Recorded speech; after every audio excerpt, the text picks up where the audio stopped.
Hey guys, wanna know how to send your phone gallery pictures on Snapchat as snaps? Let me show you how to do it. So Snapchat doesn't provide the straightforward way on how to do it, but just follow along this simple step-by-step tutorial and you'll know how.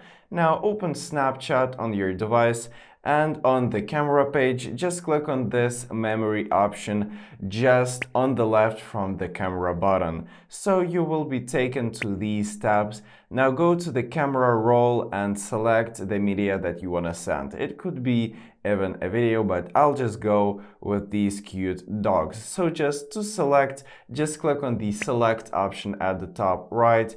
Now select an image and tap on the edit option at the bottom left.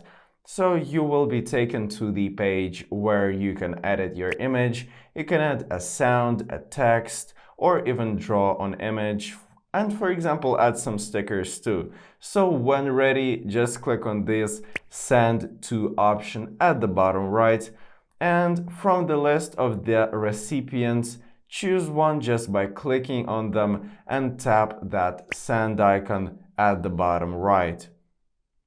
Now the chosen recipient will successfully receive your snap with your own phone gallery picture. So that's it guys, thank you for watching and subscribe for more tips.